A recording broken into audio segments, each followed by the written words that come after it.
Formula ఈ car race కేసులో కీలక మలుపు చోటు చేసుకుంది. ఏసీబీ ఛార్జ్ షీట్ దాఖలు చేసింది. ఛార్జ్ షీట్ లో A1 గా కేటీఆర్, A2 గా ఐఏఎస్ అరవింద్ కుమార్, A3 గా హెచ్ఎండిఏ మాజీ chief engineer BLN Reddy, A4 గా sports consultant Kiran Malleswara Rao, A5 గా యూకేకు చెందిన ఎఫ్ఏఓకి సంస్థను చేర్చింది. నిబంధనలకు విరుద్ధంగా 55 కోట్ల విదేశీ సంస్థలను మళ్లించినట్లుగా ఏసీబీ పేర్కొంది.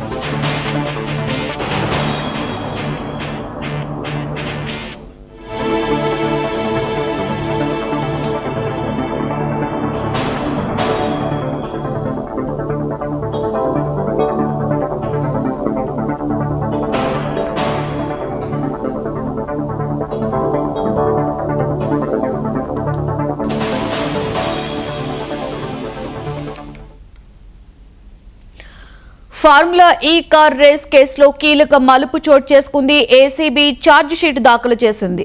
ఇందులో ఛార్జ్ షీట్ లో A1 గా కేటీఆర్, A2 గా ఐఏఎస్ అరవింద్ కుమార్, A3 గా హెచ్ఎండిఏ మాజీ chief engineer BLN Reddy, A4 గా sports consultant Kiran Malleswara Rao, A5 గా యూకేకు చెందిన ఎఫ్ఈఓ సంస్థను చేర్చింది.